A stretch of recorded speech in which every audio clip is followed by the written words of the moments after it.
Yeah. Awesome. Stephanie, welcome to the pod.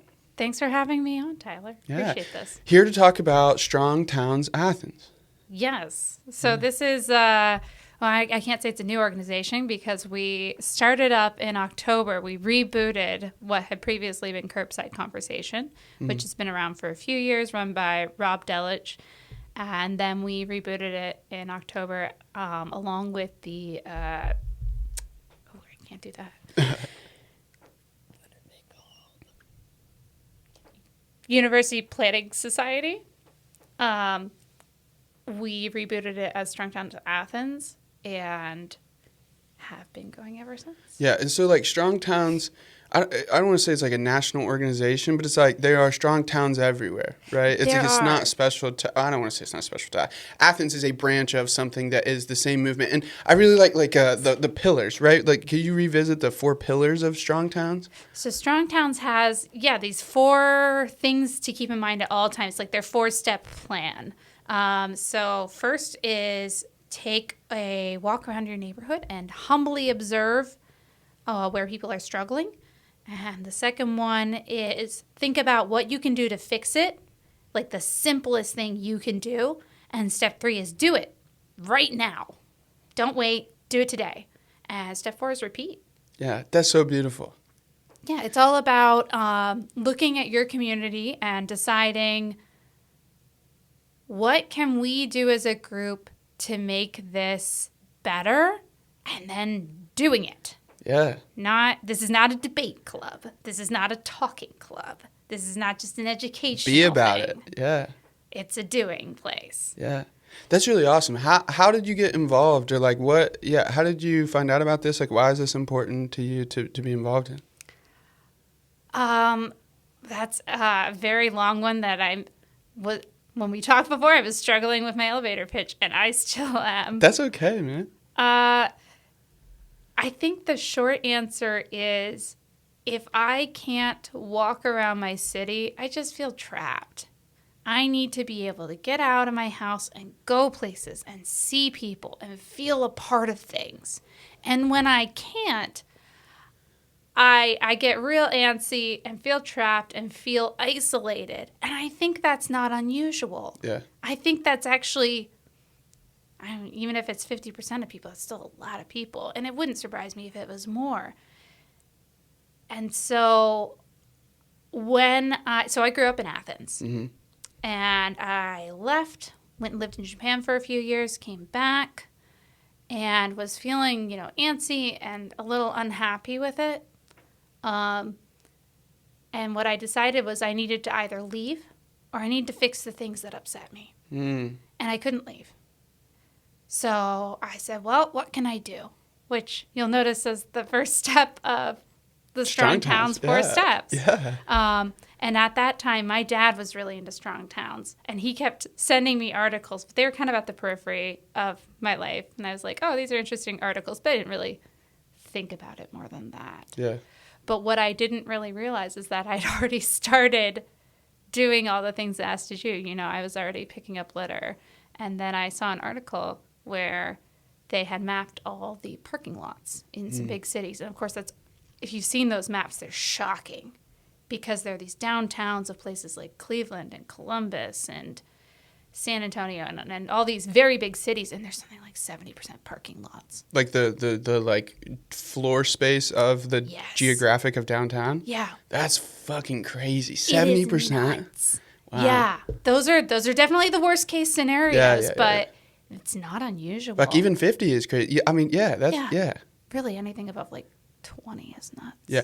But is some of that, because like a lot of what we talked about at Donkey was like just like these like zoning and restrictions and stuff, like aren't there regulations for the sizes or like the amount of parking for specific like things, like when you build them, like even in town, like if you are going to put a storefront up, like there has to be a certain size of like parking lot? Like is some of that attributable just to these like regulations, or like why would a downtown area have 70% like parking space? Just because it's like a low cost, high revenue like business? Like I don't. It's definitely all of those things. It's a combination. So like take East State Street. With East State Street, so I did a map of all the parking in Athens. And I didn't know how to use the proper programs back then. That was literally me taking photos off of Google Earth and putting them in on the off-brand version of Adobe in Inkscape and tracing every parking lot. And there's something like over a mile of parking lots on East State Street down in that commercial area. And you can just go through parking lots that whole stretch. So that's caused by regulations. So Athens, like most cities, almost probably just about every city in the U.S., it has parking minimums. So there is a required amount of parking for your business depending on what your business is. There's required parking to build residential, to build homes, to build apartments. So in Athens, I think it's something like 1 per bedroom. So if you have a 4-bedroom apartment, you're supposed to have 4 parking places for it. And by that point, the amount of parking is bigger than the apartment. Yeah. So the regulations can get really funny. They can get something like funeral homes are always the weird one because it's something like for every viewing room, you need a certain amount of spaces. Offices, it'll be generally by square footage. It'll be different for like a restaurant versus retail versus a bar. Bars tend to have the most parking, which seems the opposite of everything that makes sense because isn't drunk driving bad? Like, shouldn't a bar only have like employee parking? Yeah. And so what happens is that if you have a parking requirement that's something like 1 space for every 100 square feet, you end up with the amount of parking dictating how big the building can be instead of the other way around. And so along East State Street, you have just parking lots. And they're empty. Like, we all know the one by Walmart where they just park trailers for months at a time. Literally, yeah. And that was required. We required this. It's like requiring people to key their own car. Yeah. And I think probably the next step into the conversation, like this is like the car-centric focus, like communities. Because that's like what the video like that I just watched, is like talking about people-centric communities versus car-centric communities. It's like because we've become dependent on cars, like that's where these regulations like make sense to somebody, Well, it's very much a chicken and egg problem. Like, did we become dependent on cars because we regulated this? Or did we regulate this and, did we become... which way did it go? Yeah. I'm mixing myself up. So going back to the central business districts, you have a combination of required parking. That's where you get things like a parking podium. So that's when you have a big parking garage for like 5 or 10 stories, and then the building is on top. So good luck with having a fun streetscape. It's nothing but parking garages. And then you get urban renewal, which was a movement from like the 1950s to 1970s, so cities used to just be so different because industry was in the cities, because people had to reach the industry. You had to be able to walk or take a bus to your job. And so industry was in the cities, and cities were dirty. So I remember a few summers ago, we were having those wildfires, and someone pointed out that the air quality from the wildfires was the same as like the average air quality in Philadelphia during the summer in the 1980s, which blew my mind, because we do think of, people left the cities and they were fools for doing that. There were rational reasons. So we had urban renewal, and the idea of urban renewal was that, our city centers are dilapidated and they're falling down. The best thing we can do is knock them down and have these private-public partnerships to put in these big commercial developments.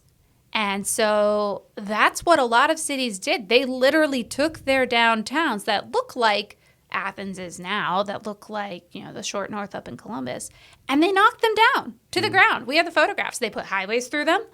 They put up big developments. But what happened is it didn't work. And so a lot of them just stayed flat. And what do you do with empty land? You turn it into a parking lot. And it was deliberate. It was absolutely deliberate. It was we hollowed out our city centers because the people with power thought that would make the ideal utopian city. And of course, as we know, it did the opposite. Yeah. So yeah, we have these city centers that are 70% parking, and part of it's regulations, and part of it's that they knocked all the good stuff down. And part of it is that now we've got, you own a parking lot. Do you develop it yourself, or do you wait for that buku bucks developer to come in and build a skyscraper because you're zoned for a skyscraper? Mm-hmm. And so we get this land speculation squatting, where they're Land speculation squatting. so I get what you're saying. Like, they have it and they're sitting on it because, in 25 years, we Yes. know assets rise. It's going to be worth a lot more Yeah. money. And it cost me $0 to keep this pavement here. Maybe I pay somebody, hourly to stand at a booth for big events Yeah. to charge astronomical rates. Like that, I lived in Cleveland for 2 years, and like a normal parking rate, let's just like use a rounded value, would be like $10 for the day. Like Yeah. you can buy a monthly parking pass, but it'd be $10. But then, like, if there was a Guardians game or something, it'd be like $75 to Yeah. park there for 6 hours. And Yeah. it just like, I always thought that was outrageous, but I get what you mean. So they're sitting on the land. They have the ability to do something with it. They're zoned for something, again, like astronomically large. And they're not going to take less Yeah. because, if you don't live in the city, perhaps it doesn't matter to you that this space is an empty parking lot. But of course, it matters to everybody who lives in the city because cities are cooperative. Cities are the definition of we have to work together. We are greater than the sum of our parts.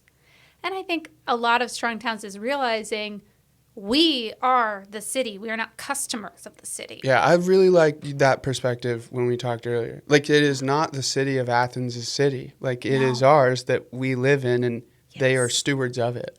Yes, exactly. Yeah. And so I think a lot of the strong towns mindset is reclaiming your role. And part of that is taking on responsibility for it. And part of that is taking on the privilege of that responsibility. So on one hand, I have the responsibility to be a good steward of my home and my yard to make it, welcoming to others. But also I get the privilege of living on a lovely street and knowing my neighbors and improving this place. I mean, this is definitely a situation of all boats float or all boats sink. And I want all our boats to float. Word. I want Athens to be a prosperous place, not just for one person. I want it to be a prosperous place for all of us. I want to walk in and get my coffee and know that the baristas are living just as good a life as I am. I want people to be able to have small businesses. I want kids to be able to bike to their school and their friend's house in safety. I want, when I get old, there's a lovely woman who lives near me who has dementia, and she walks her cat every day. I think, should we all be so lucky as when we get old and can no longer drive around that we can walk our cat around the neighborhood and say hi to the neighbors? I think that is the sign of a functioning good city where we can all reach our potential. We can all live in happiness. Yeah, that's really beautiful. Oh, thank you. Yeah. Well, that's, What are, because like you had some examples, what are examples of things that you guys have done? Like, you take the walk around the community, you see something that needs done, you do it, and then you do it again. Like, what are some of the things you guys have done? so our very first thing we did was we fixed some drainage in a local park. The Richland Park. If you are a parent taking your kid there in the last few years after a rainy day, you know which puddle I mean. It is the big one in the middle. And that puddle has frustrated me for years. And I had done all the right channels. I'd written to Arts, Parks, and Recreation right before they were doing a big project so that they would have time to slot a little drainage into that project. I said, it just needs a dry well. You just dig a hole, stick some gravel in, put the grass back over. Yes, maybe in 10 years it won't function anymore. Okay, do it again. It's a 2-hour project. Yeah. And so they did that big project, and lo and behold, the puddle's still there. Nobody had done the drainage. And I was frustrated. So when we were planning our very first Strong Towns meeting, we wanted to be able to launch in right away and say, hey, let's do a project. And I said, this one. This takes a few people, but let's go out and let's dig the drainage. And what we ended up doing was it was a pouring day. It was pouring and 60 degrees, and about 12 people showed up, which super impressed me. And we ended up clearing all the paths that had gotten overgrown, cleared the leaves out, and we dug the drainage ditch next to the path and put the stones in and put the grass back, and then put grass seed in a few places that were looking pretty bald. And we hopped out of there. Yeah, don't talk about it, be about it. Yes. Yeah. Yeah, that was one of them. Another one was just a month or two back where we, as a group, a lot of people were really interested in the bus system. They ride the bus. They want to ride the bus. So we arranged a field trip with HAPCAP. So HAPCAP is the nonprofit that runs Athens Public Transit. Yeah, it's like Hocking, Athens, Perry Community Action. You got it. Yeah, cool. I don't know what the final P is. Yeah, me either. But like Meg's Gallias is just community action. And then, either way, doesn't matter. Acronym. That's what it is. HAPCAP. They run the buses. They run the buses. Yeah. And so we arranged a field trip with them where we were going to ride the bus and then learn about the bus's funding and how the routes are decided. And that was really cool. You know, that was more geared towards learning, but you can't fix it if you don't know anything about it. Yeah. And it didn't, like for the year, didn't they just like make the bus free? They did. Yeah, that's pretty cool. Yeah, and then if that, I don't know if the levy or the income tax passed. That they just voted on yesterday? Yeah. Yeah, I don't know either. I don't know either, but the mayor has promised to reinstitute Saturday service if it did. And you know why he did that? No. So I run the Strong Towns Instagram, and I just finished up my graduate degree in city and regional planning. Congrats. Thank you. And my specialty is walkability, the infrastructure, the physical infrastructure of walkability. And one of the metrics that is actually homegrown from Athens that I was studying called SPACE, safety, proximity, accessibility, community, ease. It's another acronym. You can remember it as pedestrians need space.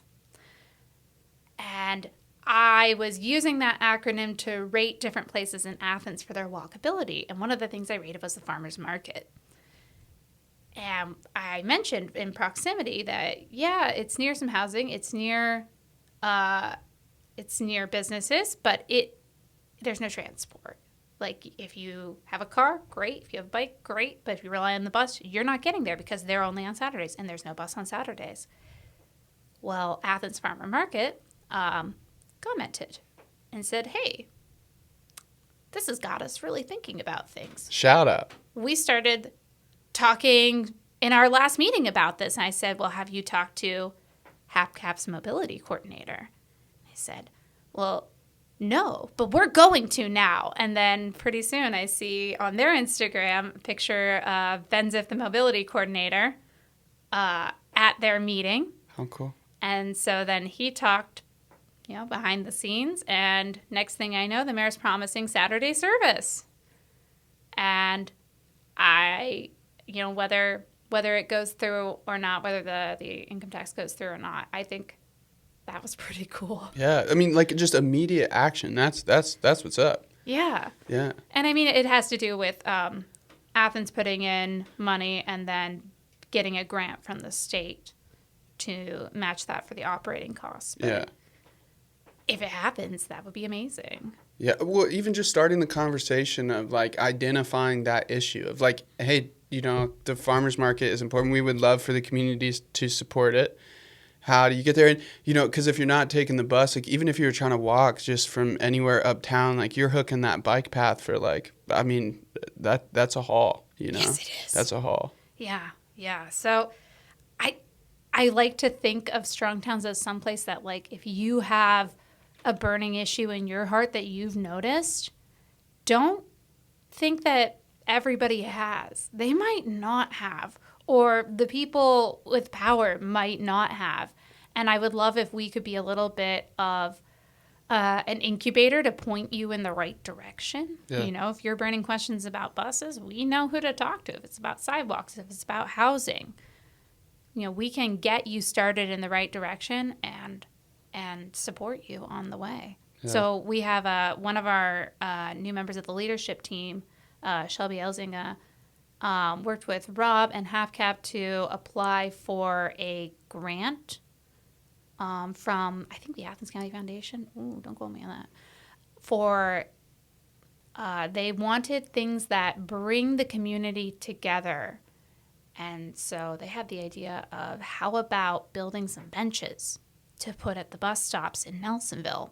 And that kind of spread to bus stops in general. But so I don't know if you know, and I don't know if most people who don't live in Nelsonville know, the bus stops in Nelsonville do not exist. The bus goes through, but it's all what's considered a hail zone, where you just are supposed to raise your hand, and the bus driver, who might be going 35 miles an hour, is supposed to recognize that you want to get on the bus, stop the bus in time. It's not great. It's not a good system. Where else in town do they force you to do that?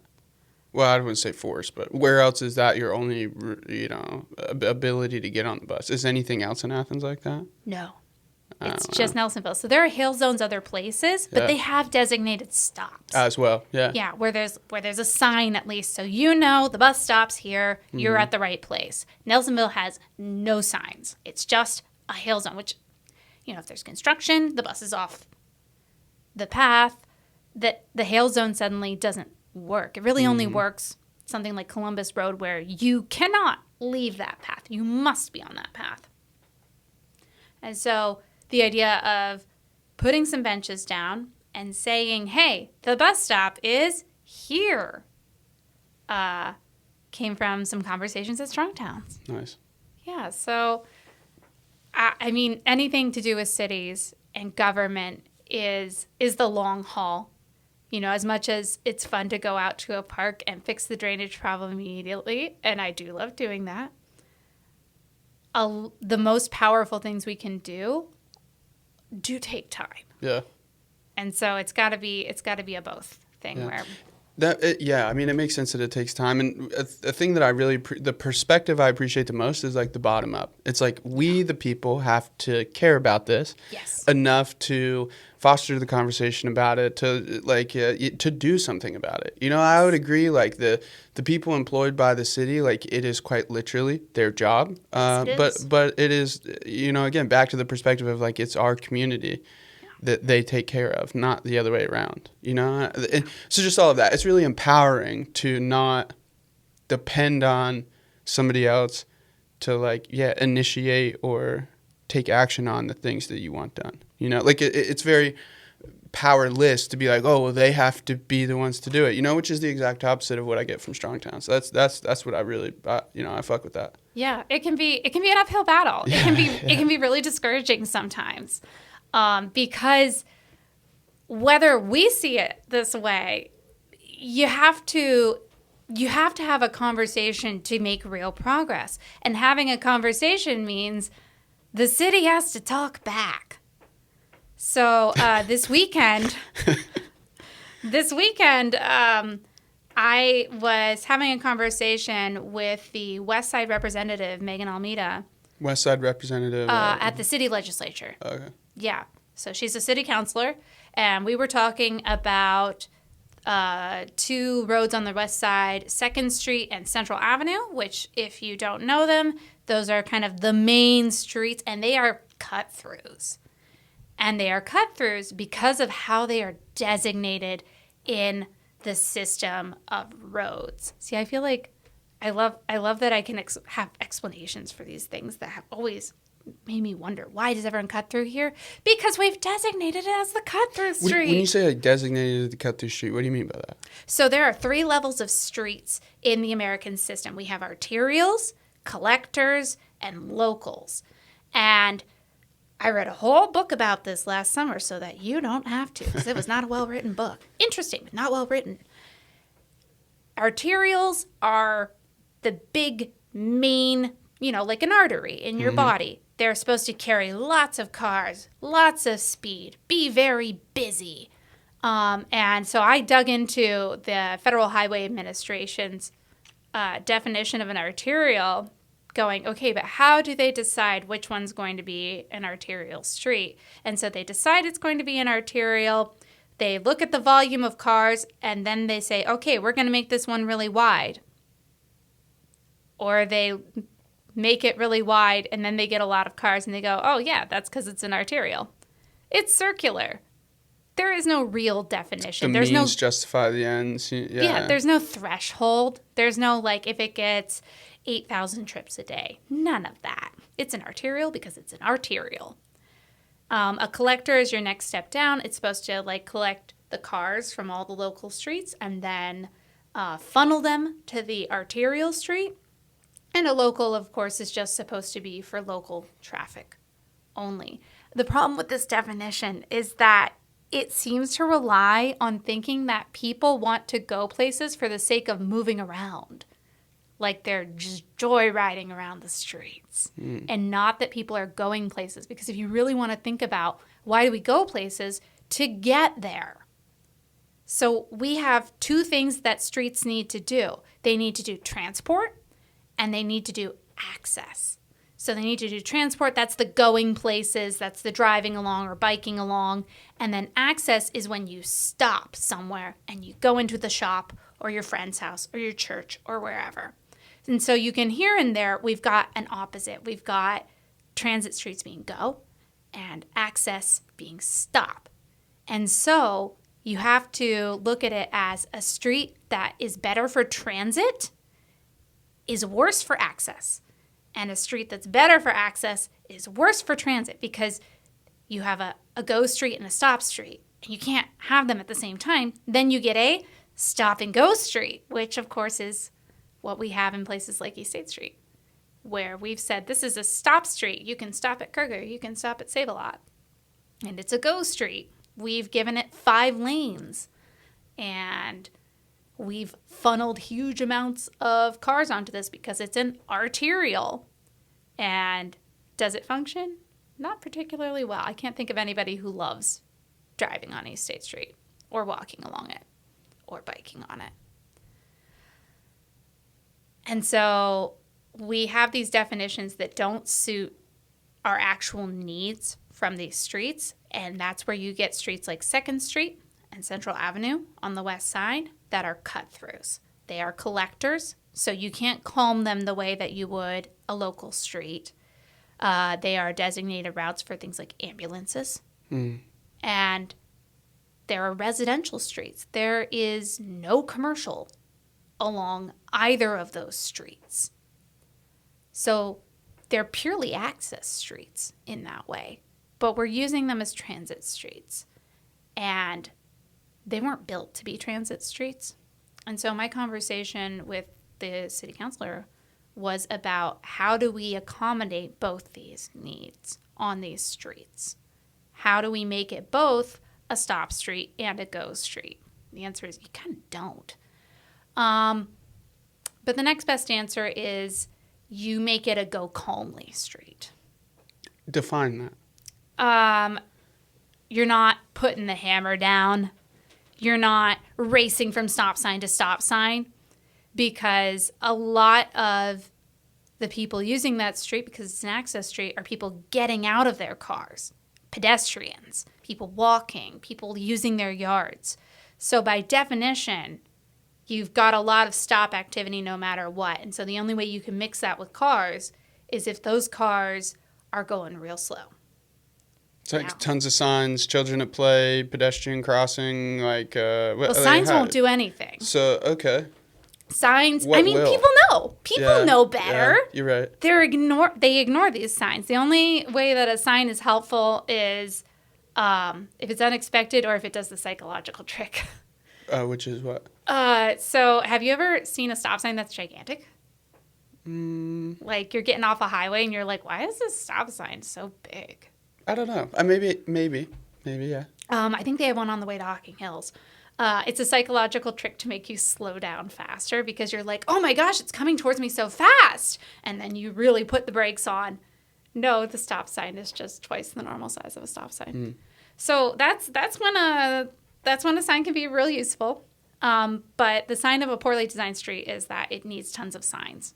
You haven't designed it in a way that makes sense. Yeah. So she and I were talking, and we said, okay, let's go down there and like do some measurements and figure some things out for real.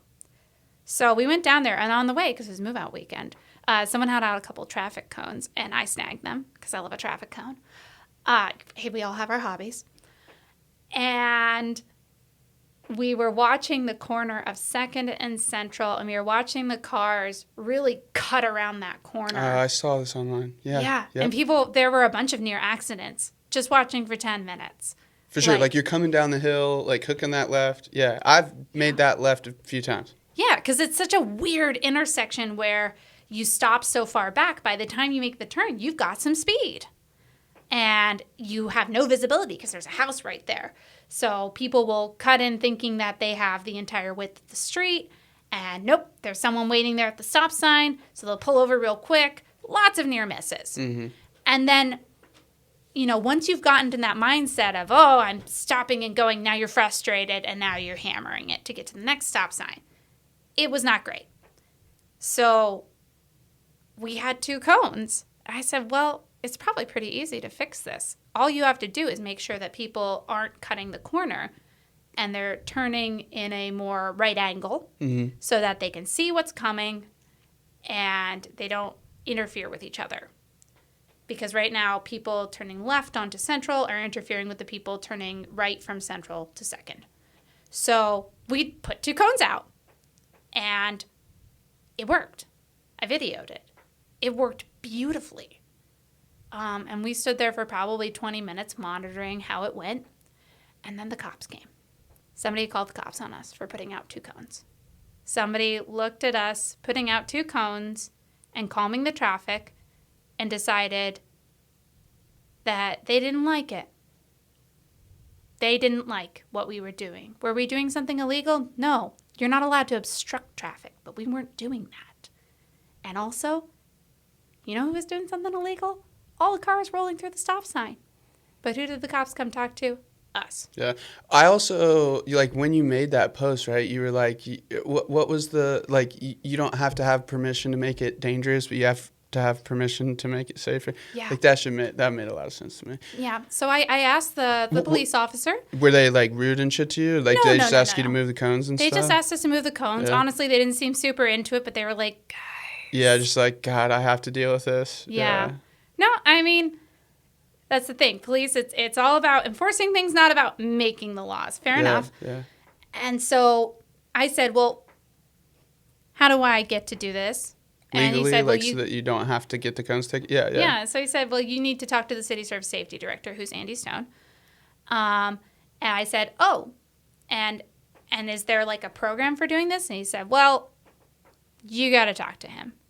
City service safety director Andy Stone is the person who removed the bike lane from Mill Street last summer. They repaved it, they put the lines back, and they did not put that bike lane back. They just erased it. There was no public process. They did not consult the Pedestrian Accessibility and Bicycle Task Force. They didn't consult anybody as far as we know. They just made a decision to make that road less safe. And so the city can make roads less safe without anyone's permission, but I can't make them safer without going through a process with the people who make it less safe. How does that make sense? And that's me. I'm motivated to do it. I have resources. I have knowledge. I have time. Your average person doesn't stand a chance. And so I like to think that Strong Towns gives us that power of having a group to say, actually, you know what? We can make this change. This is our city. We deserve to live in a safe city. We deserve to live in a city that cares more about human beings than car speed. And with us all together, we can figure this out. This is not just one person getting dismissed. This is a group of people who are not just going to disappear tomorrow. We're going to keep working on these problems. Yeah, that's great. Yeah. And there are like, like when you're explaining that example of like putting the traffic cones out to just like get the people to make more of a right angle turn rather than kind of like cutting the corner. Like for example, like what am I trying to make the analogy? Like deterring people from doing things you want. When you come out of Kroger in between like where the liquor store is at and where like the Tim Hortons is at, like they don't want you to turn left there, and so they put in this tiny little concrete triangle with a couple little flappy things on it, and it's like great. Now they're like kind of very gently like, hey, you're not going to make a left turn here. Exactly. Obviously the sign wasn't working, so then we put in this little thing. I still see people rip through it and make a left all the time, but yeah, it's like, again, just acknowledging the city doing something very minor. Like, how long could it have taken to make this little concrete triangle to hey, you're turning right here? It's just kind of that same thing for me, Like, if just like there's already examples of like you made this adjustment to the layout of the road to accomplish like what you want. So, but again, so then it's like they just don't care. Like, they don't have whatever. I don't know. Maybe it's just like overstimulated, too many things going on. It's just like easy for them to like kind of be willfully ignorant to it and be like, oh, this isn't really a big deal. Like we don't have accident reports here all the time. Like I could just see how it's easy to brush it off, but on the other side of it, I can also see like how they do take action on the things that they want. Yeah. This is very much an example of if they wanted to, they would. For sure. That traffic triangle that you're talking about is such a good example of like an easy nudge designed to say, hey, don't do this, guys. Yeah. And I think most people do listen to it. I used to be exactly where I'd make a left turn, and I don't do it anymore. Yeah. Hit the light. You get the light's right there. Come on. Yeah. Go to the light and wait. Yeah. No, I ride my bike to Kroger anymore. I cheat and go on the bike path, and there are no lights to stop me. Yeah. It's frustrating when I see a lot of the city doing some grant chasing where you're going and getting a big amount of money to do a big project like Stimson Avenue, like West Union, and they end up beautiful. They weren't free. Even if you're saying, oh, the state will pay half of it, okay, we still have to pay half. You're only getting a 50% off deal. It's not free. And at the same time, could that money have gone to fix 100 small things and made the whole city a little bit better instead of just this one roundabout? Yeah. Well, the roundabout, I am happy the roundabout's happening. I'm actually very much a force behind that roundabout. Oh, really? The one on like 56 and 682? Yeah, not through Strongtown. So it would help to have the background that I started committee work with the Ad Hoc Pedestrian Accessibility Committee in 2022. Wow, it's been a while. And then, so I was kind of a de facto member. That's when you show up and you keep showing up, and everyone's like, well, she's on this committee, even though officially you're not. But you're doing the work. You may as well be. And then I started on the Accessibility and Advocacy Committee, which is part of the Disability Commission. We run the Walk, Talk, and Roll every year. And then when the 2023 Pedestrian Accessibility Report came out, that was from the ad hoc committee. It recommended we should have a permanent committee. So that's the Pedestrian Accessibility and Bicycle Task Force, which I lead the meetings on now, although we don't have a hierarchy. We're pretty chill. Yeah. And so all along, one of those things that we've been hearing a lot about is the Kershaw Green. Those are the... Tyler Park. Yeah. Yeah, the apartment buildings, low-income housing out there. It's called LIHTC housing. Yeah, low-income housing tax credit. Oh, you're I'm good. familiar, yeah. You're so good at these. I cannot ever remember an acronym. Yeah, so when that went in, the city got $70,000 from them to build a sidewalk. That is not enough money to build a sidewalk. Sidewalks are about, and this is my estimate because there isn't a number out there. Yeah. So especially with like the commodity prices, right? Like what's the price of concrete from 2 years ago to now? Probably a lot different. Yeah. So this is my estimate in 2023. Yeah. $200 per linear foot for a 5-foot wide sidewalk. 5 foot wide is your legal minimum width. So this is what the law says. Do we have sidewalks narrower than that? Oh yes, everywhere. but that is the legal minimum width. So $70,000 is not gonna get you a lot of sidewalk. And they didn't get the design drawings from it, and they don't have the right of way for that whole area from Kershaw Green to where the roundabout's going to be now. Because the bike path or the sidewalk does pick up on the left side of the road going into Athens. It doesn't do anything obviously out towards 56, but like doesn't the sidewalk pick up there on the left side of the bridge, like immediately at that intersection? Yes. So it's like really that's what you need. You need to get it to the intersection, and then have a safe crosswalk across the 682 road at the roundabout. Yeah. When we did our survey with the whole city as part of the Ad Hoc Pedestrian Accessibility Committee, and if you answered that, thank you. It really did help. Your comments still live in my brain rent-free. The one that struck me was someone talking about the intersection and saying that it felt like playing Frogger to cross it, and also wondering if that was the time they would die every time they crossed it. And so I've crossed that a few times now in the course of advocating to fix it. And I'm pretty comfortable in most places as a pedestrian anymore. Like, I've kind of lost my fear of low-speed cars. I will go in the road. It's not a problem. I don't like that intersection. I don't feel safe crossing it in any capacity. The way that the lights were set up, there was no safe time to cross because there were filter lights constantly. Filter lights? Filter lights are like your arrow lights. Oh, yeah. So at any given time, there was never a time when a single aspect of that intersection, a single crossing, had no cars. Never. Because like if the red light is up, the green is still for the right turn. Yeah. So there was never a safe time to cross any part of it at all. Yeah. If you want to see a group of adults scramble like squirrels, just have a walk on it, that intersection. Yeah. No, I mean, it is pretty brutal. And the other thing is that the 682 right there is like 50 miles an hour, and the sign for 45 is not until after the intersection. And so I grew up like just a couple minutes down the road from that intersection on 682. And so like I went through that intersection on the school bus every day, going to work every day. Like, and you just see cars fucking flying. Like they literally almost sometimes would like pick up off because it's kind of like there was kind of like just like a little bump towards the middle of it.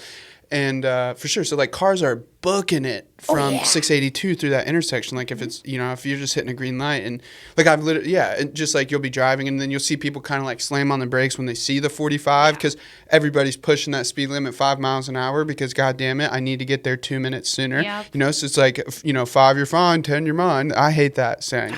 I hate speeding in general. But anyways, so just acknowledging that, been in that intersection my entire life and I've seen cars blowing through there all the time. And since seeing Tyler Park, Kershaw Green come up, I've never seen more people walking on the sidewalk. Like it used to be, like you see the one, and it would even be maybe the same like 2 or 3 people that you would see consistently on that road. And it's like, okay, they're commuting this, but now it's just, I don't remember the last time I was around that intersection and didn't see somebody walking towards town, back to the apartments, or I don't even know. And they're even encouraging like people to, they have these like, like bike the breweries thing, and like they're advocating for people to come down that way. You know what I mean? And I'm just like, God damn, like how are you advocating for people to bike here without literally a means to do it? You could come down the bike path and hook onto Armitage and come down, but I mean, I don't know. It does seem like a peculiar It's so dangerous. Area. It's so dangerous. And they didn't think about in society how many people don't drive. It's about 30%. And there are people, because driving is not a right. Driving is a privilege. We have to pass a test. You have to carry a license. It costs a lot of money to do. You have to continue to maintain it. It can be taken away from you, for example, if you commit a DUI. But also, if you just get too old, you can't drive anymore. What do you mean, if you take the hearing test or the sight test or something, like you via what law are they just like ripping a license from an old man? Well, I don't know. Oh, that's a good question. I couldn't answer that. I'm not sure. Yeah. I mean, I do not know enough about that particular topic to say. Yeah. But there's definitely lots of conversations of my relative is not safe to drive. Yeah. What should I do? Do I hide the keys? Do I just disable the car? Do I just have the car towed? What do I do? Yeah. And then, of course, we have a whole group of people who are not allowed to drive. We call them children. Up to age 16, you're not allowed to drive. And even them, you have serious restrictions. You can't drive past 10 p.m. or whatever. There's like curfews for sure. Oh, yeah. I remember those. I'm too old to have experienced those. Yeah, no, like I think when you're 16, I think you can't drive past like 10, and I think maybe when you're 17, it's like 11. But like one time, like I played football at Athens, and like one of the things they would do is like football players would like help pick up the tables and chairs of like Boogie on the Bricks. It's just like that's a dinner evening event, and I was coming home from that, and I got pulled over, and like whatever. I was in my football jersey explaining it to the cop. He was cool, and I was just like 2 minutes from my house or whatever, but I did get pulled over. I got pulled over because my music was too loud. And then he was like, but I didn't know about the curfew thing until the dude's like, you're not supposed to be driving right now. And I was like, what are you talking about? Oh, man. She's like, but so whatever. Nothing happened of it, but it was just uncomfortable to like whatever. I mean, I'm sure it was like a driving test study question. Sorry to my AAA instructor, but it was probably my dad. That's it. Bill, what was his name? I don't know. Oh, Bill. Okay. It was like the OG AAA driving guy. I don't know. Like so many people in my like school had the same driving instructor or whatever. But yeah, my dad was an instructor at AAA for Nice. like 15 years. Nice. So Nice. Mike Hunter. Yeah. Yeah. That's my dad. He would teach classes at our high school. Yeah. Like the AAA classes. Yeah. I went to like the AAA like on West State or whatever. But I remember like kids that took like the class like at our high school. Oh. Yeah, I just put it together. Yeah. Yeah, that was my dad. He was cool. Highway Patrol for 28 years, and then he went to the other side of, instead of stopping people from unsafe driving with tickets, of teaching people to drive safer. Yeah. That was his way. Word. Yeah. Yeah, driving is a privilege, for sure. Driving's a privilege. 30% of people don't do it. Some people have disabilities. Some people just don't want to. Fair enough. I don't mostly want to. I heard that was either. like a trend within the younger generation right now Yeah. that they just didn't want to drive. I don't think Fair my sister got her license until she was 18, which was like kind of weird to us. Maybe I'm completely lying My about friend that. group did not. I was the first to get my license, and then I stayed the only person with my license for ages in my friend group. Wow. I found that really baffling. Yeah. I find it less baffling now. But anyway, so yeah, we have Kershaw Green coming in. It's low-income housing by designation. And if you look at who is the least likely to drive in America, it's people with low incomes. Yeah. And that makes sense. Cars are expensive. Have you seen the average cost of owning a car a year in 2025? $12,000. Yeah. So that's, your car payment, your maintenance, your insurance, parking, gas. $12,000. That's so much money. And you're gonna Which is realistically, if you have a car payment, that's like significantly on the low end. Oh, you yeah. know, like if you had a paid off car, I could see something close to that. Maybe that's high. I don't know, but yeah, I mean that seems light on it. Like I'm sure a lot depends more. if you buy it secondhand or Yeah, not. yeah. But yeah, that makes sense. Yeah. So you have all these people who are the least likely to have a car, and you're putting them half mile out of town down a 2-lane 35-mile-per-hour road with no sidewalk, and the nearest place to get a gallon of milk is Siemens. not even, it's that gas station on the corner. Oh shit. Yeah. Okay. Yeah, so okay. that's where people are going to go to get their gallon of milk. I mean, late that at is where a night. majority of the people that I see walking, like that's like, or they have like a little bit, like yeah, for sure. I see a lot. I think that's probably the majority of the people I see. I feel like maybe I'm just projecting that onto them, but I do, yeah, for sure. So they're going there because that's where they can go. Yeah. That's not an unreasonable thing to do. I mean, the thing is that we as a society sometimes look at pedestrians like they've already made this choice to walk. Wow, they're going to make other crazy choices. No, they are making the best choices they can. And the best choice is to go to somewhere that like you can actually access. Siemens is not particularly walkable from there. Most people aren't really going to walk more than 3/4 of a mile. It's just about a 15-minute walk. Most people are not going to walk 3 miles to the store and 3 miles back Yeah. willingly. Yeah. Some people, but not most people.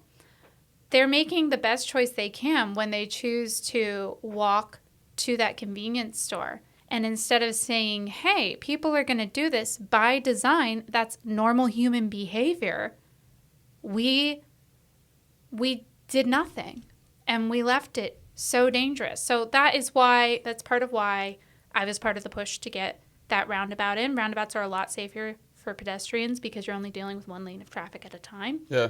There are ways that roundabout is going to be that are not my ideal. It doesn't have crossings on every aspect, on every lane. Is it not going to have it on the far side of 682 where the crossing's not going to be? I mean, you have to have it on the close side of 682 towards the river. I think the one that they don't have it is across Union.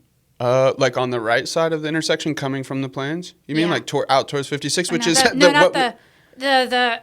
sorry, I'm looking at a map because I always mix up with. Yeah. It would be, I suppose, the north aspect of it. The one where you're going down West Union Street. I think that's the one that's not getting one. Could be wrong. Yeah. Either way. Yeah. There is one that isn't getting it. There is going to be like a little spur of sidewalk down to White's Mill, of all places. Interesting. Yeah. Yeah, but then not back the other. Wait, so can we come revisit? So yes. You talked about when Kershaw Green Tyler Park was getting built, $70,000 was allocated, was granted from the city. Like that $70,000 that came from the developer. So what happened to that pot of money if the sidewalk didn't get built? I'm assuming it went for design fees to design a sidewalk. Or it's just waiting to be used. I'm not really sure. Yeah. There is going to be a spur of sidewalk down that way. It's going to the bridge right there. It's better than nothing. But that's the thing. Why? I mean, it's a very short distance to finish that to connect it to the sidewalk. I don't understand that. Yeah. Just outside, completely zero context. Just if you looked at a map and you're like, we're going to build one right here, and then we're going to leave this little strip just empty. Yep. And then the sidewalk's going to reconnect. Like, I don't think. You and me both? I don't. Yeah. Okay. So, money, probably. I can give you all the explanations I've been given, but then I think the real explanation is because that would inconvenience cars. Because.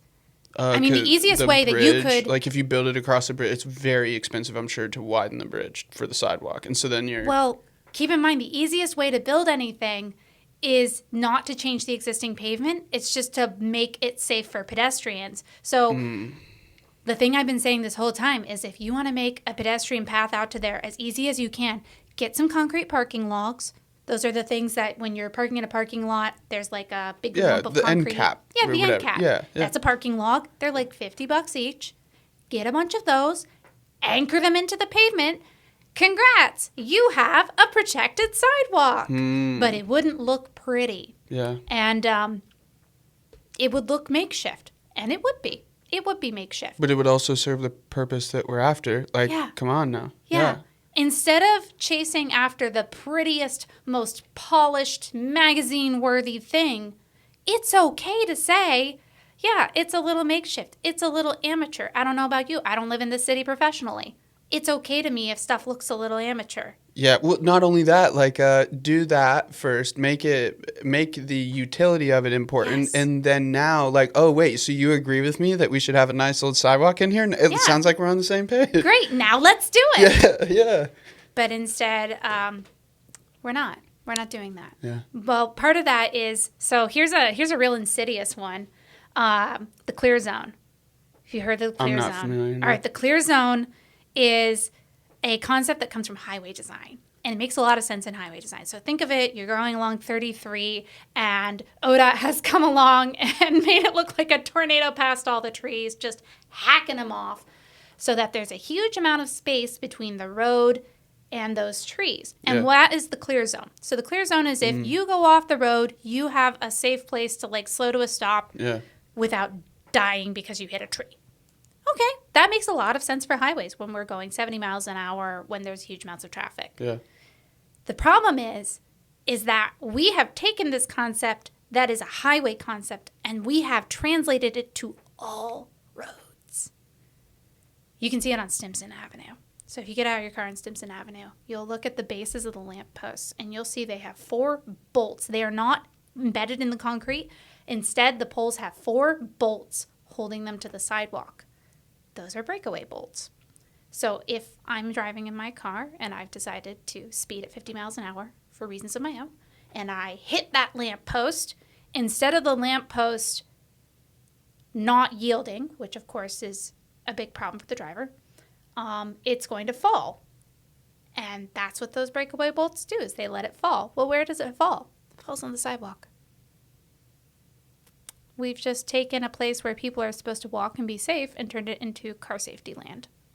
That's the clear zone. And so when you have 56 going up to Kershaw Green, you have to keep the clear zone so that people can crash in safety instead of people walk in safety. We've chosen who gets to be safe, and it's not pedestrians. It's people driving.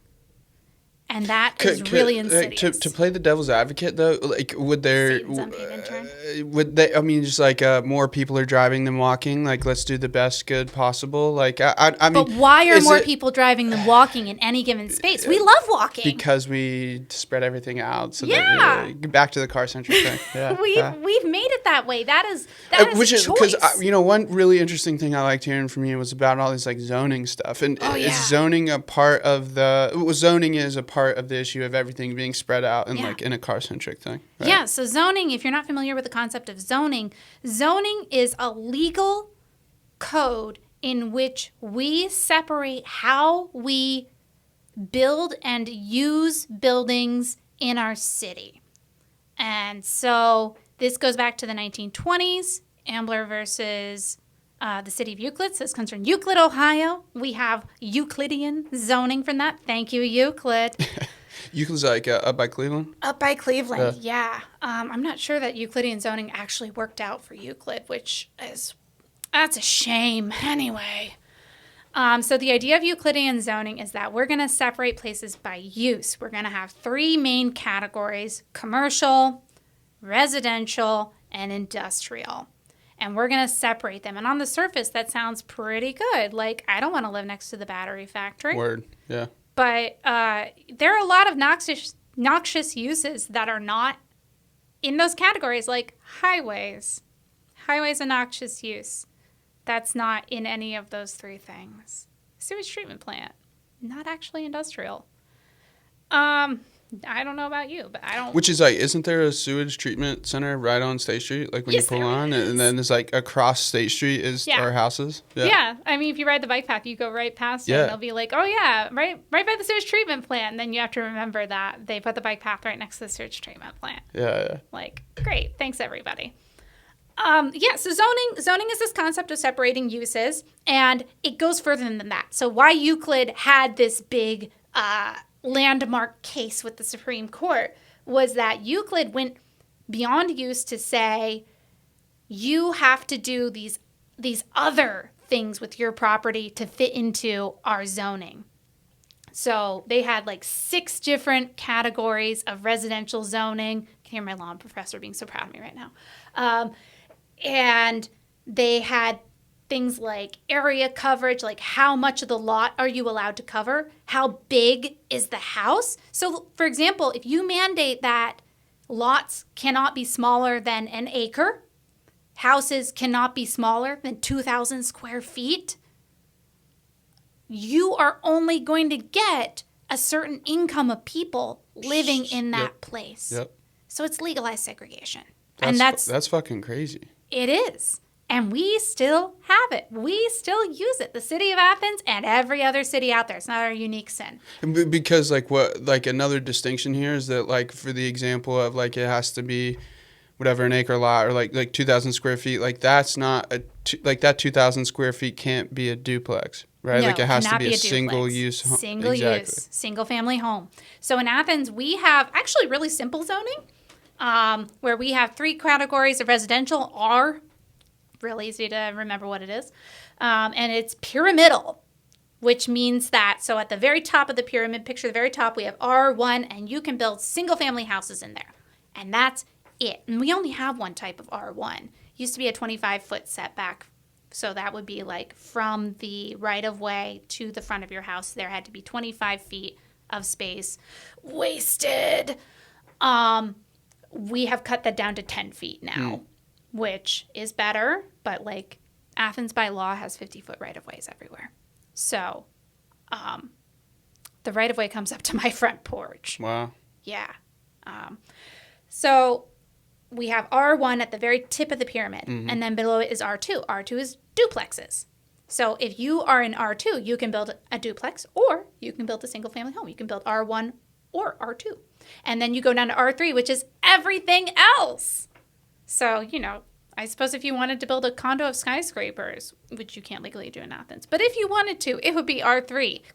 But so is a triplex. And so you can also build R2 and R1 in R3. And then you go down to business one, where you can build the previous categories as well as a certain category of business. Which is like where you get like the first level is like a commercial space, and then there's apartments above it. Like on East Carpenters, like that new building. Yes. It's like across from Family Dollar, like that has like whatever, like some vape smoke shop. Yes. Which is a conversation for another day. I hate all of those. I hate how they look. I hate that there's so many. I hate that they're profitable. Gosh. I hate that they can stay open. I think that says a lot about. I don't understand what happened to we were like, smoking is gone. Let's replace it with something that smells equally bad and is equally terrible for you. Yeah, I don't know. But anyways, yeah, so like a B1 you're saying is like one of those where you have a commercial space, but then you can also have residential stuff above it. And it goes from there. And so it's, first of all, it's kind of crazy to say like we're going to have these different categories of residential, because it's like these are all homes people live in. You know, a home for one person versus a home for 20 people. They're still homes. They're not different uses. But we regulate them like they are. And that, again, that goes back to the original Ambler versus Euclid court case, where the Supreme Court judges all but called poor people parasites on the neighborhood, which is just beyond the pale. Yeah. But it really said the quiet part out loud of this is what this zoning does. It segregates people by income. However, there's something to remember in here is that this got imposed in whatever year we adopted it. So I'm not actually sure when Athens adopted our zoning. But everything that was in there got grandfathered in. So like I live in an R1 neighborhood on the Near East Side. It's not just single family homes. Because that's what I get confused about, especially in a place like Athens, right? Because you have these you have these houses that look like a single family home, but they have 6 bedrooms and 6 people are renting it. So like that you know, like so like what is the differentiation between a duplex and something like that? Well, even that though, because those sometimes have like the A and the B box. You know what I mean? Or like the half. And so like how are they allowed to do that in an R1 area if it's it doesn't make sense. Am I asking a real question? No, that's not a bad question at all. So they got grandfathered in. So I live next door to a duplex. It does look like a single family home. It isn't. It got grandfathered in. So when the zoning went in, there was already a duplex there, and they were allowed to keep being a duplex. Now, what would happen is if somebody said, no, I'm not going to use it as a duplex anymore, I'm going to knock it together and have a single-family home. Okay, they can do that. 10 years later, someone says, nope, I want it to be a duplex again. You cannot do that. But a duplex is defined as 2 addresses.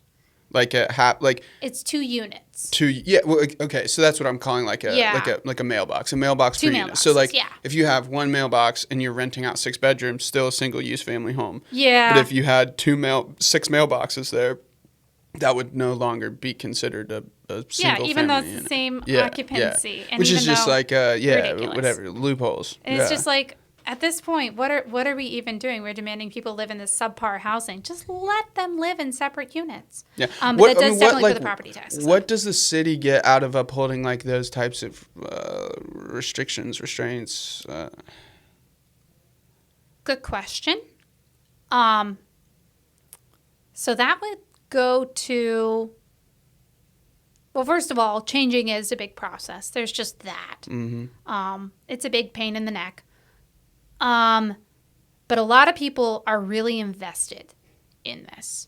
A lot of people in the community. Back when the fire station was being built, I went to the meeting about it to be like, fire station. And I didn't really care where it got built. especially cheer for it to be near my neighborhood. I wasn't sad about it. I just felt neutral about it. I found Yeah, you myself talking about the new one on Stimson? the new one on Stimson. Yeah, which looks real nice now. And shockingly did not really impact the amount of open space there was there because there's so much of it. But going to that meeting, there were several people there who were quite angry and were quite happy to say out loud, I live in an R1 neighborhood. I don't deserve this. It's like, you don't deserve high quality fire coverage? Well, that's a choice. Like, we live in 100-year-old wooden houses. I'm real happy to have the fire department nearby. But what they were saying is, I live in a single-family neighborhood. I deserve better than everybody else. And wow, what a thing to say out loud with your whole chest. First of all, the fire station was next to an R1 neighborhood, but it was next to the west side, which is mostly rentals. I have a map of it. There's entire streets that are nothing but like rentals. the old one that was like across from Kindred? No, that's county something. Okay. That was not an occupied fire station. That was a volunteer okay. Well, so then where was the old? So do you know where the new children's museum is? The Discovery. Oh yeah, like off of at the top of Columbus Road. Yeah, where Dairy Queen was. Yeah. Oh yeah. That was the fire station. Yeah. And it was cantilevered, and it was no longer functioning. Like when they moved the trucks in and out, bits of concrete would fall down. Like Yikes. not functioning. Yeah, got it. So it went from there to Stimson. Gotcha. Yeah, gotcha. which is much nicer. Yeah, but I would say that to me, that feels like a student side of West Side for sure. That feels like an apartment like rental side of town for sure. For sure. And so what the people at this meeting were saying is that I don't rent, therefore I deserve better than everybody else. That's crazy. Yeah, that's what zoning upholds.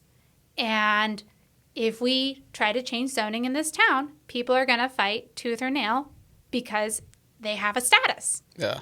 And what drives me nuts is that I think most of those people don't actually understand that we had a tornado a few years back that was like a mile and a half away from Athens. Had that tornado gone through Athens... Talking about the straight windstorm? No, it was a tornado. Like 2010-ish? Oh, there was that one. No, this one was like I was making 2 years ago. Oh, okay. I don't remember this one. Yeah, it was outside of town. It was like an E0. Wow. It was not that strong, but you could see it from my neighborhood. Wow. Yeah, we took shelter. If that had gone through the neighborhood, we couldn't rebuild our neighborhood because our neighborhood is out of conformance with zoning. It's non-conforming. Like, my house does not conform with the current zoning that it is under. Neither do my neighbors. In what way? I thought you were in an R1. I am in an R1, and I have a single-family home, but we are too close to the road. Oh, because of you were saying like whatever 10-foot. Because there's more than just single family. You have to be a certain foot back from the road, from the sides of your lot, from the back of your lot. So you can't like maximize your lot by putting yourself on the edge. Mm-hmm. My neighbors, one of my neighbors' houses is literally on the lot line. But again, the reason it's okay now is because it was like grandfathered in, right? Grandfathered in. Yeah. But they couldn't rebuild that. That would be fucking insane if like a natural disaster destroyed your house and then they told you couldn't rebuild like the way like didn't you already agree that it was acceptable because it was there before? Like again, mental gymnastics. Yeah, that's Sunnyside. crazy. Think of Sunnyside, Morrison, these beautiful neighborhoods and streets that are actually the densest. Not the densest in Athens, but like the densest you're going to get with single families. Like if you took Sunnyside and you made it the whole city, we'd have 10,000 people per acre or per square mile, which is huge. Yeah. Like that's where like you can. So are you talking about, is that like over by East Side, like the East Elementary School? That is very dense. Very dense. For sure. And lovely. You could not rebuild it that way. That's crazy. Legally. Yeah. So people like to invoke neighborhood character a lot when they're arguing about zoning, that this is going to preserve our neighborhood character. No, it's not. It literally will destroy it because we have a one-size-fits-all zoning for our R1 neighborhoods, and it doesn't allow our neighborhoods to be what they actually are. It's like It's like an imagined version of our neighborhoods if they were suburban neighborhoods in Canal Winchester. Yeah. Not advocating for that. Yeah. But different strokes, you know what I mean? If that's your gig, but If that's what you want, well, please do. like, you're saying, you know, like it would turn into like a university estates thing with like massive lots. Is that what you're saying? Like you wouldn't be able to like densely populate the east side? Like if just something came through and just wiped it back to flat land, you would not be able to populate it as densely. Which again, like who can afford large? Yeah, fuck.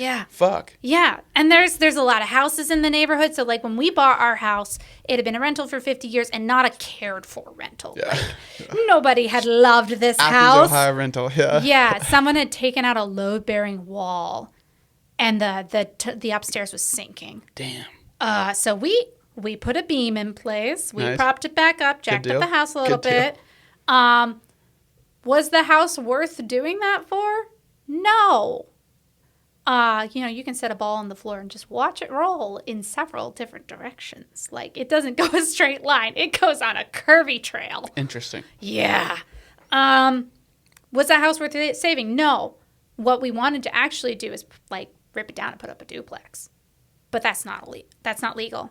And putting up a single-family home was something we could not afford. You know, maybe we could afford it if we could have a duplex, rent out the other side, get some income to cover the mortgage. Yeah, but it's just like the fucking house next to you that has one mailbox that rents out 6 rooms. Like, what? Yeah. That's where the disparity that I don't fucking understand. Like, that is just... Well, that's code not being enforced. I mean, we do have a law in Athens that says you can't have more than 3 unrelated people living with each other. Oh, well, that for sure happened. Dude, I don't love. Oh, my God. I don't love that law. I don't think it's...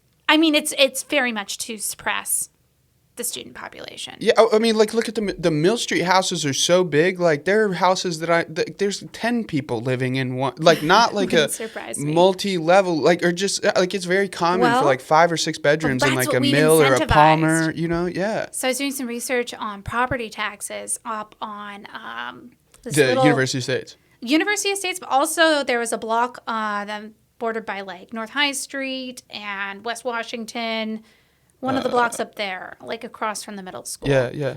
And I'm going from, house to house looking at their property taxes. So you have a house that has 6 bedrooms and 2 kitchens, but it's single family.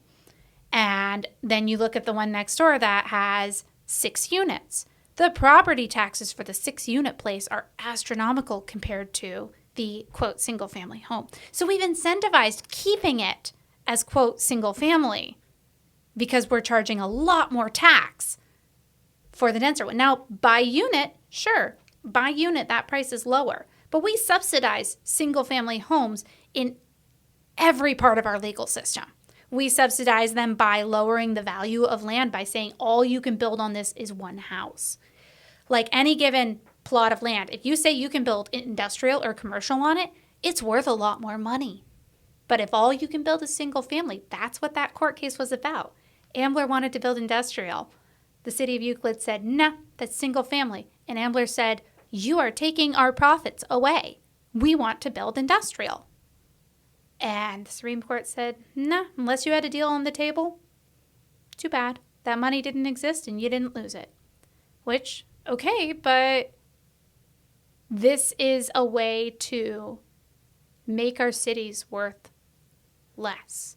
And the problem is that when we say, on an acre you can only build, I'm giving an arbitrary number. This is not based on our zoning. Let's say on an acre you can only build 6 units. Okay, so let's say we have 6, maybe even 12 adults living there, bringing in their income tax that pays for the city. What if we just allowed it to be maybe what was actually in demand? Maybe that's, instead of 6 units, maybe that's 12 units. Now it's 24 adults. We've doubled it on the same amount of land, with the same amount of utilities, with the same amount of roads, the same amount of wires, the same amount of fire service. Well, the same Fire amount trucks. of infrastructure, Yeah. right? It's like the same amount, but you are using more electricity in 12 homes. Yeah. That's true. Just like, I get what you mean. You're not putting up whatever. You're not putting up more wires. Yeah. You're putting in more breakers, which is a different thing. Yeah. It's a very different thing. Yeah. I'm with you. Okay. Yeah. So there are some expenses that you would still have if if instead these 24 units were on, or these 12 units were on 2 acres instead of 1 acre. Like the amount of electricity, the amount of water. Although there is some argument of if you have a smaller yard, you're using less water. But let's say they stack them up. They're stacked duplexes. But yeah, just fewer utility poles, fewer street lights. If you have a fire, that fire truck has to travel fewer miles to get to you. But we made that illegal. It's not a choice we get. And I don't think anybody who's currently politically active made the choice to have this zoning. But we're stuck with it. It is a law. How much free range, like, is it a state, like, what is the lowest level of authority that regulates what we're allowed to do? Is it the city of Athens? It's the city of Athens. So then, like, you're looking at, but then if you get outside of the city limits, then, There's like, county zoning. Okay. Yes. So county versus city, specifically city. Well, I don't. And It then seems like also, we're talking if you're city within, most. Yeah, okay. I am mostly talking city because city's what I do. But Yeah. if you're within 3 miles of the city, because that is considered land that could be annexed, you do still have to go to the city. Yeah. Well, aren't they just telling you they're planning to expand the city? That's what I feel like about That's the Kershaw Tyler Park thing. Like that's the beginning of Athens just like eating its way to the plains. University of State. We cannot afford that infrastructure. We cannot afford that. But yeah, I wouldn't. I hope not. But anyway, so you're saying that the city can regulate with 3 miles outside of what is called city limits for sure. Yes. So then that's kind of the immediate. Yeah, that seems like a smaller group of people to rank. Like you said, it's just not like some massive state, organization. It's like it is very. We it can seems change it very right at the local level. For sure. Yeah. Yeah. How would you change it? Would some, because I get really confused with government of what can we the people just like vote on, like we want to change this versus like what has to be like approved by some board of elected people? Like is this something that you can just put on a ballot and? Oh, you could. Yeah. So this is a legislative thing. So city council could tomorrow put forward an ordinance to revise zoning. However, that's unlikely to happen. Yeah. So there is a little bit of zoning reform in the works. So that comes up from the city planner. So the thing to remember, and I only figured this out because I had to explain it to a bunch of high schoolers and went, oh, is that the law is controlled by the city council in Athens. That's our legislative branch. The city planner and the city engineer and the mayor, of course, are part of the executive branch. So the city planner is the person who comes up with these long-range plans that are like, hey, like the 2040 comprehensive plan or active transportation plan saying, here's a list of things we want to do, things we want to change, things that we care about. It's like legislative makes it, executive enforces it? Yes, but you're also saying like they are helping guide what the legislative branch is writing into a law. Is that what you're explaining? Yeah. Okay. Yes, that's a great way of putting it. Yeah. So what happens is when the legislature passes a law, for example, about zoning, it does need to conform to these approved plans from the executive. So, for example, in the 2040 comprehensive plan, there is stuff about zoning reform. And so 2040, what the fuck? Yeah, well, you gotta yeah, for sure. Far range out. I know it seemed a lot further away in 2020 when it was passed. It seems less far away now. Yeah, I'm like a 3 to 5 guy. You know, I don't know, but anyways, yeah. Sorry to interrupt. So it's they could pass zoning reform laws. Are they going to do it out of the blue? No, because your most staunch voting demographic owns a home. And where do they own a home? Mm-hmm. In an R1 district. Mm-hmm. And they might own a bunch of other homes. Athens being what it is. Yeah, it's like what leverage do we have? But I get what you're saying. It's like the bourgeoisie have what they have and they can protect it. I mean, I don't know. Yeah. So one of the ways to do zoning reform would be to get a referendum going. It would be so anyone can go into city council and ask to have the planner directed to study zoning reform right now. Anybody could do it.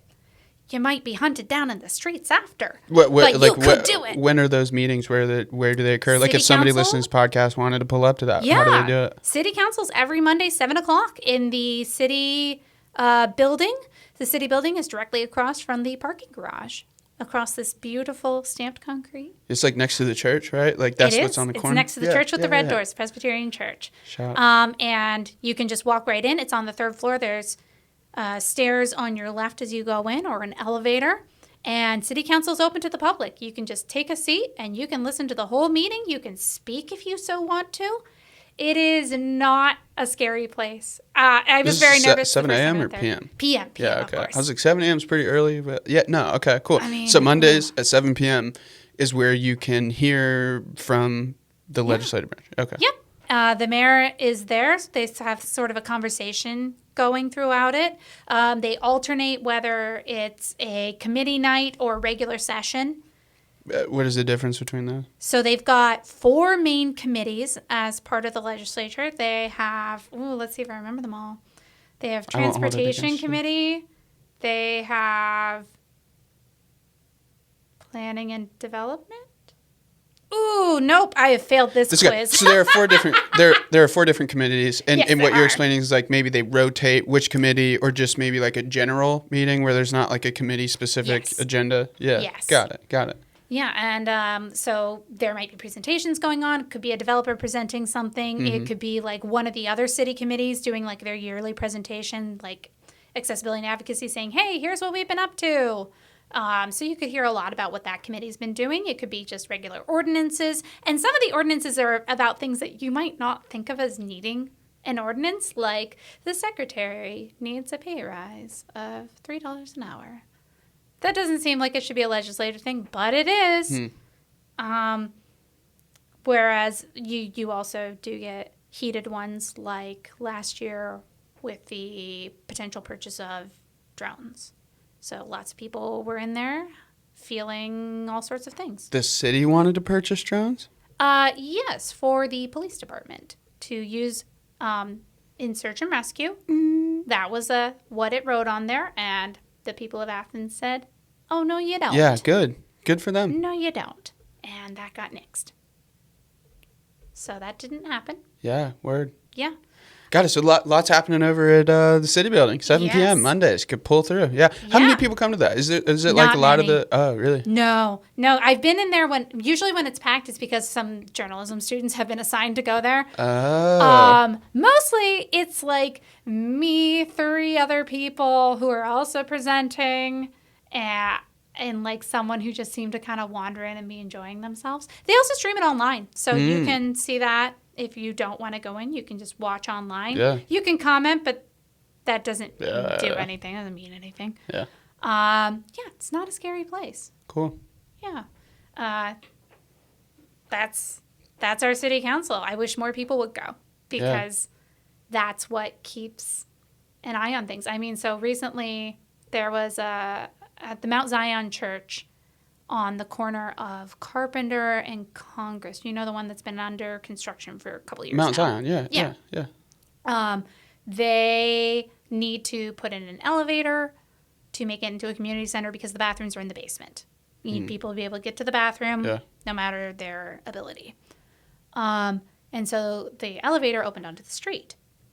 Well, that's the west face, which is our predominant where the weather comes from. And so the guy who does elevators came out and went, "You need a vestibule here, otherwise this thing's going to be out of commission a lot." Which, that's bad.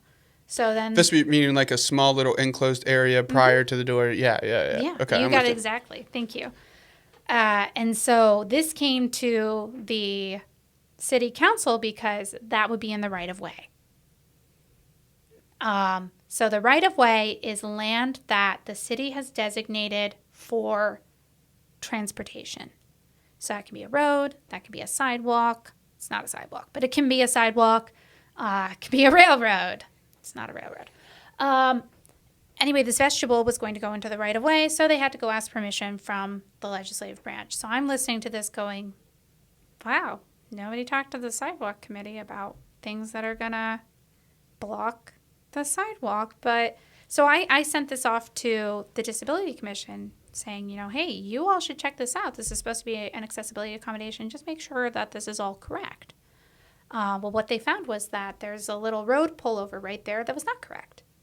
That it was supposed to be for people who might need to be dropped off because of accessibility issues, but it didn't actually have like an accessibility ramp. It didn't conform to any of these needs. So that had to get revised. Where did I start with this anecdote? I don't even know. I think I pulled us off the rails here when I was asking questions about the city council. You were talking about. It's important to attend because if I hadn't, we'd have never found that problem. Yeah, again, it's just like keeping everything honest. Yeah, for sure. And we have committees that have expertise that the city should call upon. It's free. Take it. Yeah. We want to give it. But even if you don't have that expertise, like keep an eye on what's going on. Find out what's going on. Like we talked about the privilege and the duty. Like it is the privilege of living in a place where people are well informed and doing things. Part of the duty is you got to be well informed. Yeah, well, having the capacity for that is sometimes a privilege. Like, oh yeah, even like not even just from like I get really overstimulated and just burnt out on all this like global national shit. And yes. It just makes me want to fucking stand in the grass and look at a tree and just like not. You just seriously. But then, even a different angle from that is just like when you are worried about making your car payment or paying rent, or it's like how the fuck, it's just, I feel like it's so hard to stay locked in. Yeah. When you're trying to feed your family or just whatever it is, you're going through an issue. To feel helpless. Yeah. And that's bringing it back to Strong Towns. I feel like that's where we come in, where we say, you can be helpless, but also you can look out your front door and see something small and you can do it. Word. And it matters that you did it. So on Schaefer Street, they have a Schaefer Street Swap Shack. Emily Fox put it up. She's a graduate student in town, and she put it up last summer because she felt helpless. Schaefer Street Swap what? Now I can't say it. Schaefer Street Swap Shack. It's like a little free library, but she curates it. They've got like little art displays, little question of the week. Where's this at on Schaefer Street? Well, this won't help most people, but by the brick sidewalk. Oh, like on the right side, like kind of walking towards Cider House, in between Union and Cider House? Yes. Yeah, across from the graveyard. Yeah. Yeah, and she was feeling helpless at the national news, and she was like, what can I do to connect to my community? I'm going to build this little box, and I'm going to put it up, and I'm going to curate it. I'm going to reach out. I'm not going to be alone. Yeah. And I thought that was so powerful to say, it would be easy to shut down, but I'm going to do this small thing. And so, even if you think I don't have time, talk to your neighbor, learn their name. There is no thing too small or big to do, right? Like find the thing and do it. Yeah. And that, like, multiplied by thousands of people doing the small things. Matters. That's the butterfly effect, right? The butterfly flaps its wing. There's a tiny little wave. Yeah. On the other side of the ocean, it turns into a tsunami. Yeah. Right? That's. I remember putting into the pedestrian accessibility report something about benches, and I was like, the city should be building 5 a year. And I'm looking at that going, that is so tiny. 5. 10 years, that's 50 benches. 50 is a lot. So 5 a year, maybe that is okay. That's something, man. Yeah. Yeah. One of the things we look at as cities is we want it to be all perfect now. And we have to remember it will never be all perfect. It will always be a work in progress. Yeah, back to the little concrete post things on the side of that bridge. Like, we're not saying it's the best solution for the next 40 years, but like it might provide a safe pathway for somebody to walk. For sure. And we'll get that built, and it will be beautiful. And then somewhere else we'll need one. Yeah. There will always need to be something fixed. Our lives change. Mm-hmm. We can't look at our roads like we've built it 5 lanes. It can never be different. It has to be flexible because we're humans. We change. We grow up. We get old.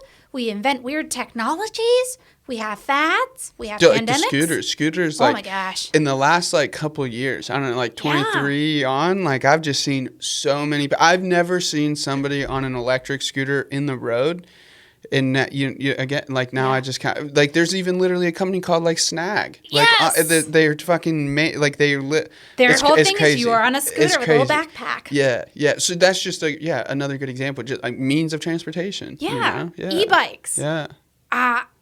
Who had an e-bike before like 2019? Yeah. I don't know. No, its technology has been around forever. Yeah. But now it's a whole thing, and people are using it as their main mode of transportation. I got here today on my e-bike. Shouts. Yeah. We have to be flexible. We have to be okay with our cities changing. You know, when we lock in place and say, this is what a single-family neighborhood is, and it's going to be this way and only this way forever and ever, we're just making problems for ourselves. You know, it's like when you're in middle school and you want to put up something on your wall and your mom's like, use the sticky tack so in 6 months when you don't care about it, you don't rip the paint off. Yeah. Yeah. It's like that. It's okay to use the sticky tack. It's okay to be like, it's going to be this way for now and it's going to change later. And that's all right. No problem. Yeah. You know, I don't know. I don't. Just like this is my land, this is my home, this is where I grew up, and I want to protect it, you know? Like, because I think about it from, like, a rural farm perspective, is, like, the farmers that, like, refuse to allow their land to be developed, or even, like, against that. Like, maybe they even try to purchase land around their land to keep it, like, just as, like, an insulated cushion. Like, in that perspective, I wouldn't be too upset. Like, I would probably be on the farmer's side. But then now we come into the city and, like, maybe my perspective is flipping a little and, like, not giving them the benefit of the doubt of, like, I want to protect the thing I have. You know, because I would acknowledge that there definitely is privilege in, like, owning a large single-family home in a nice part of the town, and then, like, kind of wanting to protect that, right? It's just like I'm just like working through thoughts in my head. Yeah. I don't know because so I don't know. Like, I kind of get it. I could understand where they're coming from, but at the same time, like, I mean, if it's not your land, but if it's not your land, and like the duplex example that you had, like, I think, like, being able to build a duplex versus having a single family home, like, that is that's stupid. Like, even if you're in a single family neighborhood, like, how does that change the quality of your life? Like, and so then that's, like, maybe the difference of, like, that analogy of, like, the rural farmer versus the local guy. It's like, you know, somebody's going to build a house next to your property, and, like, you probably, whatever, just don't touch mine. And that's just, so then maybe I just help myself do that. Yeah, like, you're not going to change my lot. You can't take anything from my lot. This is the land I own. This is the home I own. But, like, outside of that, what privilege do you have to control what other people do with their shit? Like, you kind of don't. Yeah, if you want to make sure that a house never comes within 10 feet of yours, build it 10 feet back from your lot line. Yeah, because that's yours, and you get to decide. Like, that's yeah. Yeah, I mean, we have pretty hardcore property rights in America about what people can encroach on our property, and yet zoning kind of takes away your property rights, where it says, no, you can't do what you want on your land. And there are ways that we do need to regulate. Nobody wants to live next door to the battery factory. Yeah. But that is a noxious use. We have laws around noxious uses. An apartment building is not a noxious use. Can you define the word noxious? So noxious use is like things that emit pollution that can be like air pollution. It can be like vibrations, like a printing press, boom, boom, boom. Yeah, got it. It can be smells. It can be leaching into the ground. So your battery some factory. sort of external stimuli. Yeah. Okay. But also, like, a riding stable in the middle of a city could be classified as a noxious use because, you know, there's smells, there's sanitary problems, possibly. So yeah, I think it's what you're advocating for are things that are not that, right? Yeah. Like inside of a residential zone, right? It's like I'm not putting in some rave club that is going to be playing music until 3 a.m. Like, Even if you wanted to put in like your yarn shop, why shouldn't we have yarn shops in our little neighborhoods? We have a bottled gas place in the Near East Side. If we're talking about a use that maybe doesn't belong in a residential area, I think selling bottled gas might actually be the one. But we have it, and it's fine. It's not a problem. So, okay, great. Can we have a convenience store? Can Yeah. we have a yarn shop? Can we have a cafe? How about a 6-seater bar? Fine by me. You know, if that went up next door, you know what I do? I go have a beer. Yeah, yeah. I go get a coffee. You know, that's really interesting because, like, I went to, my company has an office in Youngstown. Like, we went to Youngstown once, and there was, like, I mean, it looked like a single family home, and then you like walk in, and it was kind of like a little like winery type thing where they had like a little like a small little bar like in a room, and they had some like tables out and chairs, and you could like kind of go out into the backyard.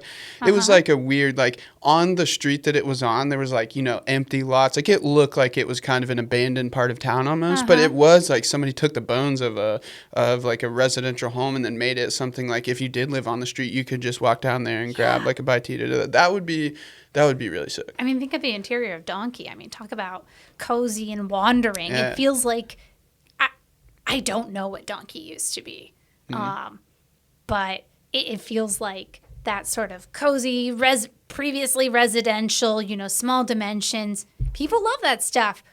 Why don't we allow it? Are you allowed to do something like a coffee cart pop up in your driveway? Like, because I've seen stuff like that online where like people in neighborhoods or even just like those farm market stands where like they sell sourdough and stuff or like sourdough bread or like cookies or just whatever they sell. Like I thought that there was like some sort of like law that like maybe you don't need like a like food grade license and stuff like but there's just like a very something like that. Like would something like that be allowed like in your residential area? Like could a couple or something or like let their kids like whatever you have a lemonade stand, it's just that on juiced my up. kids definitely do that. I mean, my son has a little shop out front. Yeah, I wonder what that would be like. I know there are laws around like yard sales. Like you can have one up to 3 times a year. What? Yeah. You can't have a yard sale more than 3 times a year? Yeah. Who's keeping track? Who's tally marking? I don't know. Probably the same code enforcement guy who steals my yard sign. Oh my God.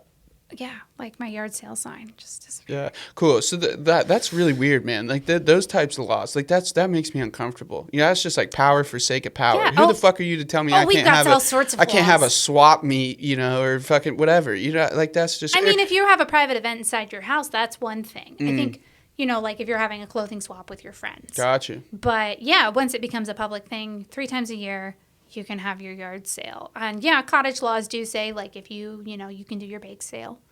You know, your kid can have your lemonade stand. But you just can't have a storefront for we're just splitting hairs here. We are. It's silly. It's so silly. And I think it has to do with people being afraid that things will change for the worse because they've watched them change for the worse. Like going back to urban renewal. Urban renewal was legal. Urban renewal was sanctioned by the powers that be as the best thing possible. It was sanctioned by planners. Like that was totally my profession, and they did an awful thing. And it was bad. All those urban highways. That was, the powers on high saying, we're going to do this. And they just destroyed neighborhoods, and they destroyed lives. And so zoning is very local. And I think it really started out as a way to say, no. We got to keep what we have.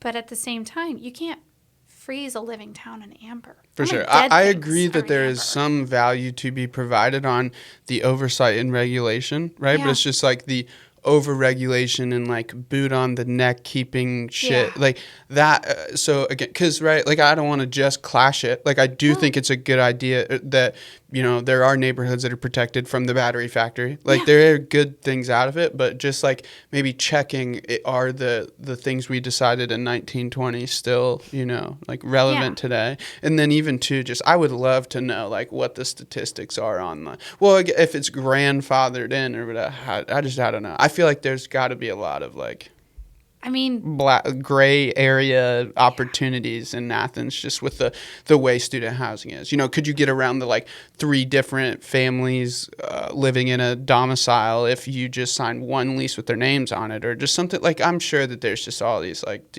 whatever loopholes that are again like allowing people to get what they want without allowing the public to do the same thing because maybe they're not as like affluent in whatever it is that they need to be to work around those fucking laws. It's like we have laws in Athens about how tall you can build a building. In a residential area, you get 2.5 stories, so like 2 stories plus your attic area. In the commercial areas, it's 3.5 stories. There's new dorms going in, and they're 5 stories. Oh, like over by River Park even. Like River Park's more than 3 stories for sure. I think that was that got grandfathered in. Grandfathered in. Yeah, I mean, we've got 6-story buildings on Court Oh, Street. that's a good point because River Gate, the new one, is only 3 stories tall. Uh-huh. Wow. Yeah, but the dorms going in are 5. So you can get more if you are rich. Yeah.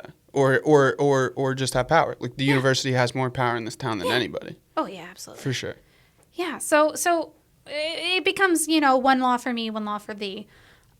And that's not what zoning's supposed to be because we've made it too restrictive. Yeah, which is, again, right? That's like kind of the cutoff of where it's like, all right, this is no longer just beneficial rather than a means of control. I mean, there's ways to do zoning where it's like you want things to stay at a certain scale. Okay, so just say, you need to be this far back from the street. You need to be this far back from the lot line. You will get things that fit that size. And then say, but you can have it. You want it to be a cafe? Fine. You want it to be 3 units? Fine. You want it to be a single family? Fine.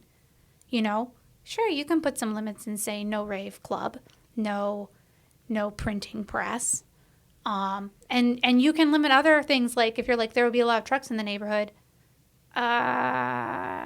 have narrower streets, or just say. Yeah, you ever seen a truck delivered a Miller's chicken? Come on. Yeah. There's a ton of really crazy spots that trucks are delivering in Athens. I mean, like just because of the town, Yeah, I mean, I have a Cisco truck go down my street every single day because they've just been delivering to the pizza places. Yeah.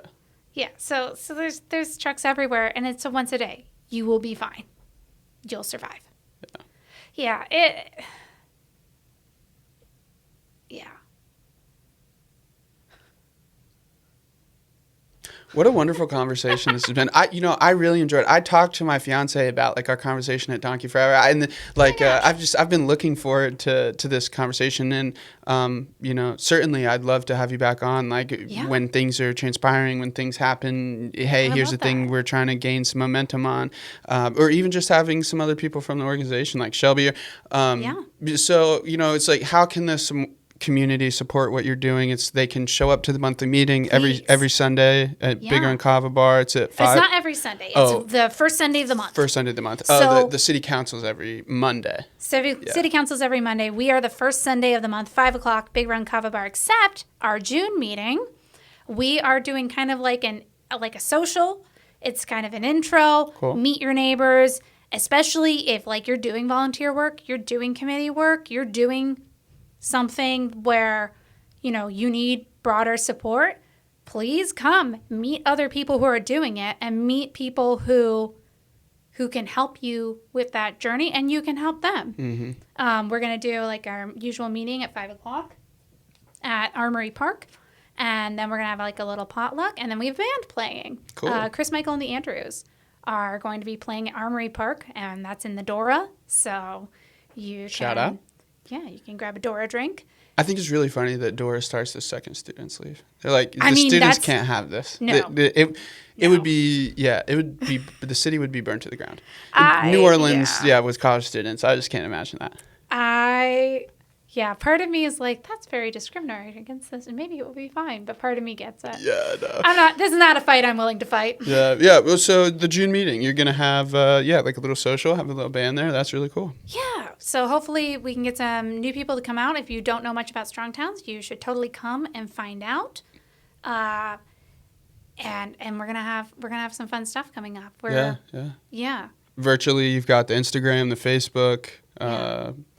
Where else can people stay in tap with what you guys are doing? We have a Substack. Nice. You can sign up for our newsletter. The newsletter is once a month, me being like, here's what's coming up. Don't forget to come to our meeting. Cool. So it's not going to bother you. Yeah. That's most of it. But mostly we would love people to come in person. I know that can be tough to find that time, or maybe it comes to the time you go, oh, I don't want to leave the house. You can do it. Yeah. I believe in you. Yeah. And you don't have to come to everything we do also. If you see that we're running a park cleanup or something and you've never been to a meeting, that's okay. Come to the park cleanup. Yeah. Come to whatever we are up to. We're back. So on June 10th, we are hosting a town hall. Strong Towns is hosting a town hall along with the ACLU, with the Purple Firefly Network, and with, I believe, Scooter Rail Tech is also sponsoring. It is about the flock cameras. Which are? So flock cameras are what's called dragnet surveillance, in that they cast a really wide net and they grab everything in it. And so flock cameras have kind of been in the news ever since like their Super Bowl ad. They are in municipalities, jurisdictions across the country. What they do is they just surveil. They will grab your license plate. It's like the Ring thing. Yeah, that partnership got Which is dropped. the same fucking thing that they want out of the drones. Fuck your surveillance. I'm sure you can use it for surveillance, but I have a very deceitful idea of what else those drones would be used for. And those flock cameras are just stationary fucking drones of the same thing. Just they really are. AI surveillance state. I'm not fucking into it. Yeah, and they're working on, and they're advertising on their website. Like, we're working on audio. We're working on facial recognition. We're working on... And it's like, wow, I hate all of these. So Strong Towns is sponsoring a town hall. We've invited the sheriff. We've invited the city attorney.